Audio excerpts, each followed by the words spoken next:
on se retrouve aujourd'hui pour une nouvelle vidéo. Alors ce sera donc une vidéo comme vous avez pu le voir sur la miniature où je vous donne mes conseils pour suivre un tuto sur YouTube. C'est pas toujours évident et on n'a pas toujours le même résultat. Donc voilà, c'est pour ça que j'allais vous donner mes petites astuces, mes petits conseils et aussi voilà mon avis par rapport à ça. Alors j'ai mon petit Wistiti ici qui est sur mes genoux parce que mademoiselle a décidé de ne plus faire de sieste le matin. Donc c'est génial pour filmer, je suis obligée de l'avoir sur moi. Donc s'il y a un petit peu de bruit, vous comprendrez pourquoi. Je ne la montre pas sur YouTube, donc c'est un choix de ma part, donc vous ne la verrez pas, mais vous risquez peut-être de l'entendre. Voilà. Alors pour commencer donc cette vidéo, donc j'avais envie de vous dire que des tutos YouTube, il y en a plein, il y en a fait par tout le monde, il y en a qu'on aime, il y en a qu'on n'aime pas. Chacun a un peu ses préférences, il y en a qui préfèrent quand les tutos sont accélérés, quand il y a de la musique, d'autres préfèrent voir en direct pour bien comprendre le tuto et sans musique forcément, ça les énerve.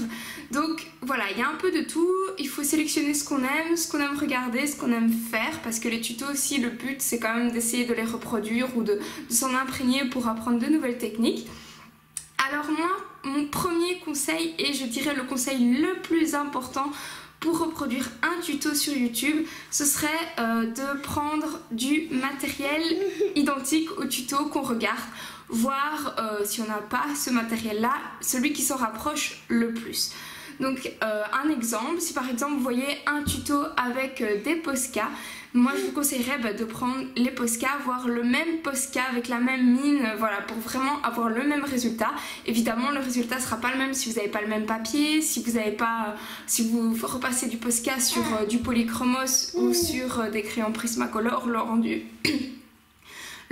n'est pas le même.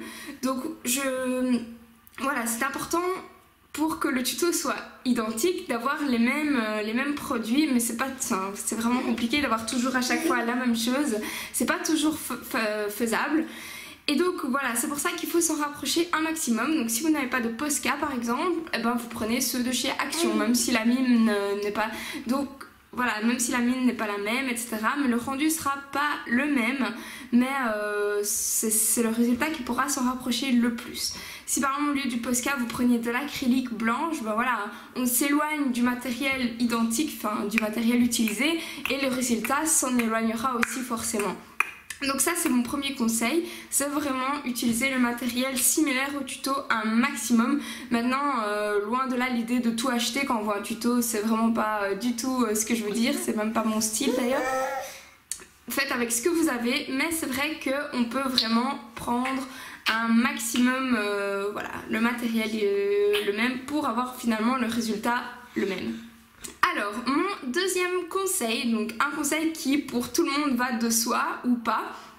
Alors, un tuto souvent, il est quand même accéléré ou c'est en petit sur l'ordinateur ou sur le téléphone. Donc, je vous conseille, dis donc, pas faire de bruit mais t'inquiète hein. Je vous conseille donc d'avoir le support, le tuto à côté de vous, d'avoir le support du tuto près de vous, donc que ce soit un ordinateur, sur téléphone, sur tablette, peu importe, mais que ce soit vraiment à côté de vous pendant que vous reproduisez le tuto que vous êtes en train de regarder. Moi pour ma part, quand je reproduis un tuto, ça m'arrive fréquemment, oui j'ai besoin d'avoir le tuto juste à côté de moi, j'ai besoin de faire pause, de m'arrêter, j'ai besoin de revenir en arrière plusieurs fois pour bien comprendre le processus, pour bien comparer finalement les deux résultats pour voir si j'ai ce que je veux, si j'ai le même résultat ou pas que le tuto que j'ai envie de reproduire. Donc ça peut paraître peut-être bateau, mais c'est vrai que quand on filme un tuto, moi pour ma part, je ne peux pas le laisser en entier sur YouTube. Je dois couper des parties, je dois accélérer certaines parties parce que sinon la vidéo serait beaucoup trop longue. Et puis même c'est pas faisable parce que je m'arrête plusieurs fois pour m'occuper de ma fille, pour aller faire à manger. Voilà, moi je colorie mais je fais des pauses, voilà, je m'arrête régulièrement. Donc ce serait pas faisable. Moi j'ai besoin de couper, de monter ma vidéo, de faire mon tuto. Et c'est vrai que forcément pour ceux qui le reproduisent c'est pas toujours évident de s'y retrouver ou quoi ou qu'est-ce. Mais c'est quelque chose qu'il faut prendre en compte et Et finalement, pour moi, un bon tuto, c'est un tuto aussi où on voit vraiment la partie du début à la fin et sans que ce soit, enfin, que ce soit assez juste, donc assez accéléré, mais sans l'être de trop non plus, parce que si c'est trop accéléré, on ne voit plus rien. On voit le résultat qui avance, mais on ne voit plus exactement la manière de procéder.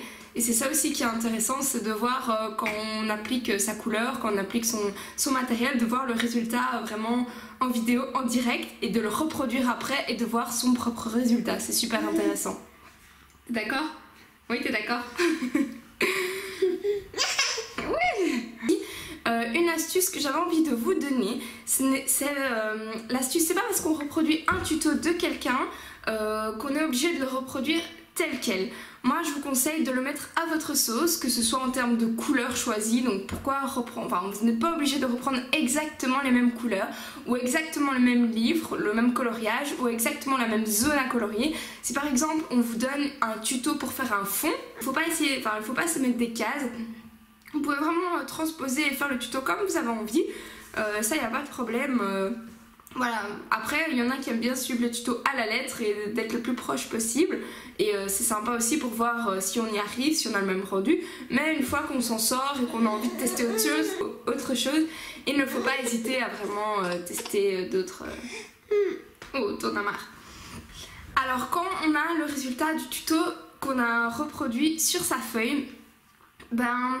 Je voulais vous dire aussi que c'était pas, il faut pas être déçu forcément si on n'a pas exactement la même chose.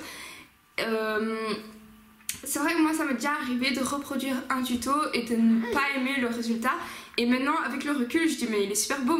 C'est vrai que moi je partais du principe que si j'avais pas exactement pile poil le même rendu que le tuto, c'était raté. Alors que pas du tout en fait. Pas du tout, parce qu'il y a plein de facteurs qui changent, on n'a pas la même manière d'appliquer la couleur. Donc avant de dire que, voilà, on ne rate pas forcément un tuto quand on n'a pas le même résultat pile poil top nickel que sur la vidéo aussi. Donc ça c'est quand même quelque chose à prendre en compte. Et alors aussi il y a des tutos qui sont beaucoup plus faciles et d'autres qui sont beaucoup plus difficiles à réaliser. Mais on s'en rend pas forcément compte, on se lance parfois dans l'essai d'un tuto et puis c'est en cours de route qu'on se dit ouais mais laisse tomber, j'y arriverai jamais. Ou d'autres on se dit ouais finalement c'est sympa, c'est tout simple, c'est tout bête, mais voilà, le résultat est là, le résultat est sympa. Donc c'est des petits trucs en plus qu'on peut, voilà, qui servent et qu'on peut réutiliser après dans de futurs coloriages. Donc c'est très chouette. Dites-moi si ça vous intéresserait une vidéo où justement je teste un tuto en direct. Donc ce serait super sympa justement que je reprenne un tuto de voilà, d'une coloriste qui fait de super belles choses que moi je n'ai jamais fait et que je pourrais reproduire en vidéo, et que je vous dise un petit peu ma manière d'aborder le tuto, si c'est facile, si je trouve ça facile, si je trouve ça difficile, si mon rendu est le même que le rendu de la personne, voilà. Après j'ai pas envie de poser problème ou d'indisposer la personne à qui je reprends le tuto, donc c'est pour ça que je ne me lance pas là-dedans comme ça sans demander votre avis. Parce que, et je demanderai aussi l'avis de la personne à qui je prendrai le tuto bien sûr.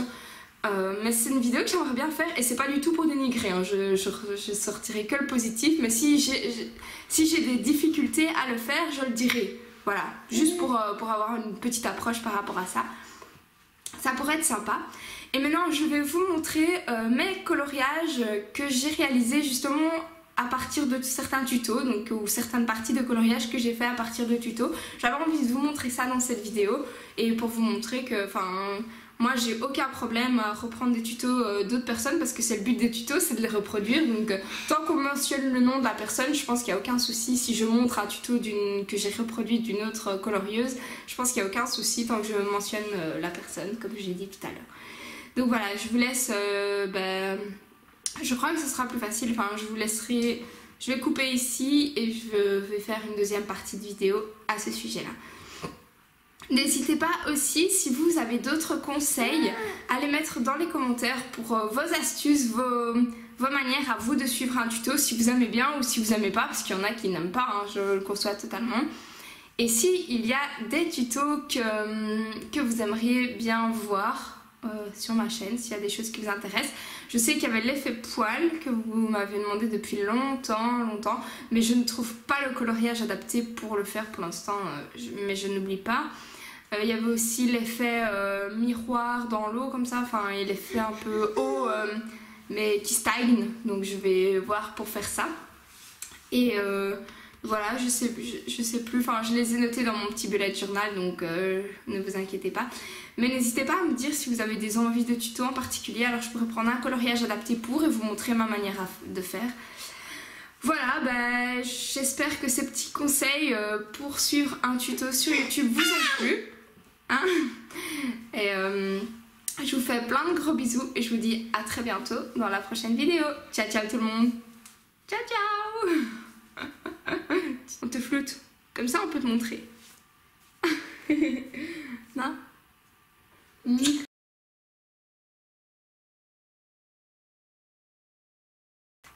Voilà tout le monde, on se retrouve sur mes mains pour la suite de la vidéo où je voulais vous montrer justement quelques coloriages sur lesquels j'avais reproduit des tutos de filles qui avaient fait sur YouTube. Alors le premier coloriage c'est celui-ci, donc je me suis inspirée d'un des tutos de Stéphanie de la chaîne Steffi Sweet Color où elle avait montré justement comment faire des petites auréoles de lumière. Et j'aime beaucoup parce que moi vous savez que tout ce qui est bulles, taches sur les coloriages, je trouve que ça finit vraiment bien à fond. C'est vraiment très très joli et sa technique je ne la connaissais pas du tout, donc super sympa à faire, super facile et le résultat donne vraiment bien je trouve. Voici un autre coloriage que j'ai réalisé, donc ici c'est un coloriage que j'ai fait selon le tuto de Color Art. Pour les ailes, donc elle avait fait ce tuto là avec des couleurs très pastel et dans la gamme Prismacolor, et comme j'avais vraiment les teintes sous les yeux, j'avais les bons crayons pour, j'avais le coloriage pour, je me suis dit allez je me lance, j'essaye son tuto et voilà c'était très chouette avec du Posca, voilà c'est une très bonne idée et ça permet aussi vraiment de tester des choses que pour ma part je n'aurais jamais pensé à ces couleurs là quoi, donc voilà. Alors ici je m'étais inspirée de la chaîne Doro Poetic Color pour faire la queue de la petite sirène, donc pour avoir ce beau jeu de lumière avec des petits points comme ça de Posca pour faire la lumière. Voilà pour ça, donc voilà des petits exemples. Je vous remercie en tout cas d'avoir regardé cette vidéo, j'espère que ça vous aura plu. Moi je vous fais plein de gros bisous et je vous dis à très bientôt. Ciao ciao tout le monde.